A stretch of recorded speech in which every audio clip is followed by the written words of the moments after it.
The Bold Lady.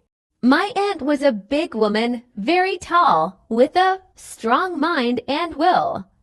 She was what you may call a very manly woman. My uncle was a thin, small man, very weak, with no will at all. He was no match for my aunt. His wife's powerful mind was too much for him. It undermined his health, and very soon he fell ill. My aunt took all possible care of him. Half the doctors in town visited him and prescribed medicine for him enough to cure a whole hospital.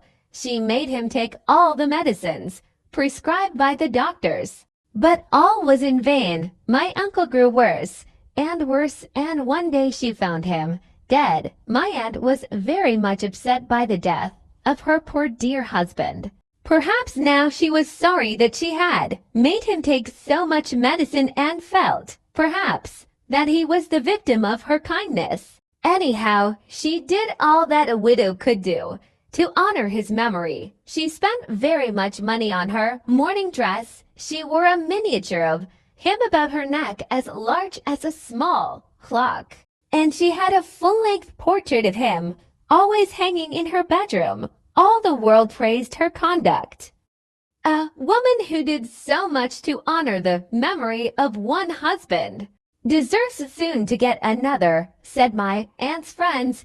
Some time passed, and my aunt decided to move to Derbyshire, where she had a big country house. The house stood in a lonely, wild part of the country among the gray Derbyshire hills. The servants, most of whom came with my aunt from town, did not like the sad-looking old place. They were afraid to walk alone about its half-empty black-looking rooms.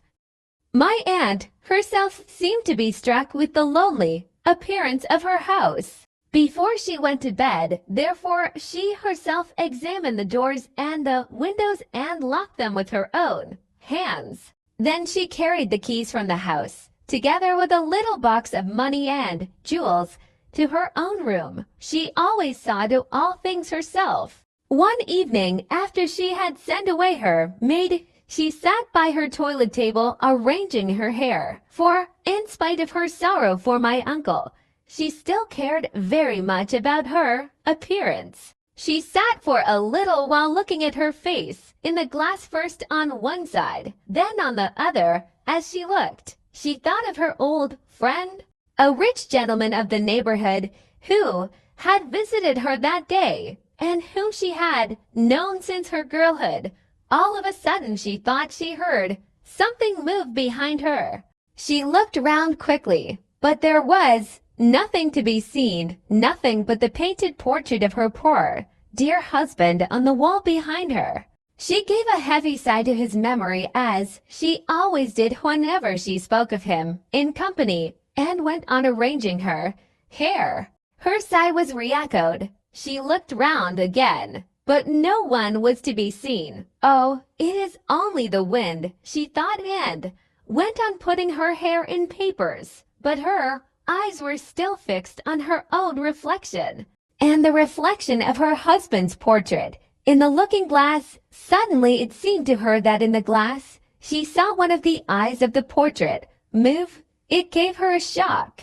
I must make sure, she thought, and moved the candle so that the light fell on the eye in the glass.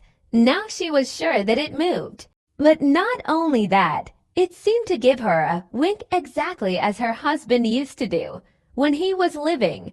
Now my aunt got really frightened. Her heart began to beat fast. She suddenly remembered all the frightful stories about ghosts and criminals that she had heard, but her fear soon was over.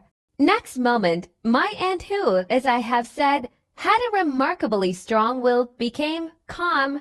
She went on arranging her hair. She even sang her favorite song in a low voice and did not make a single false note.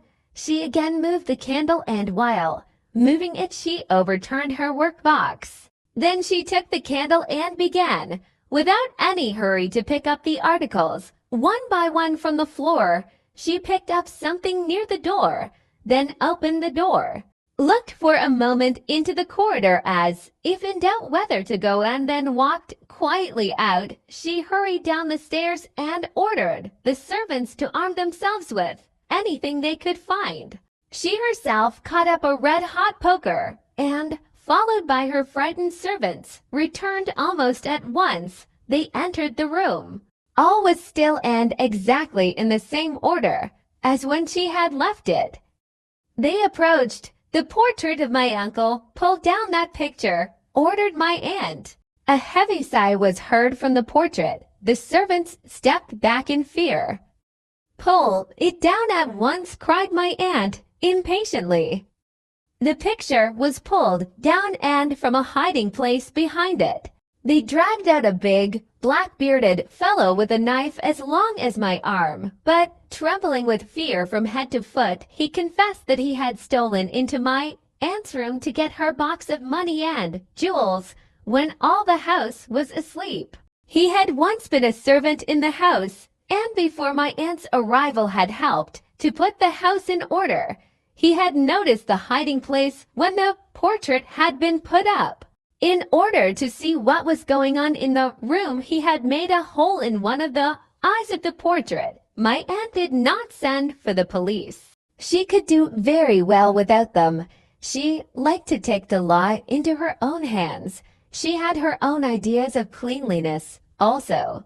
She ordered the servants to draw the man through the horse pond in order to wash away his crimes and then to dry him well with a wooden towel. But though my aunt was a very brave woman, this adventure was too much even for her. She often used to say, "It is most unpleasant for a woman to live alone in the country." Soon after, she gave her hand to the rich gentleman of the neighborhood,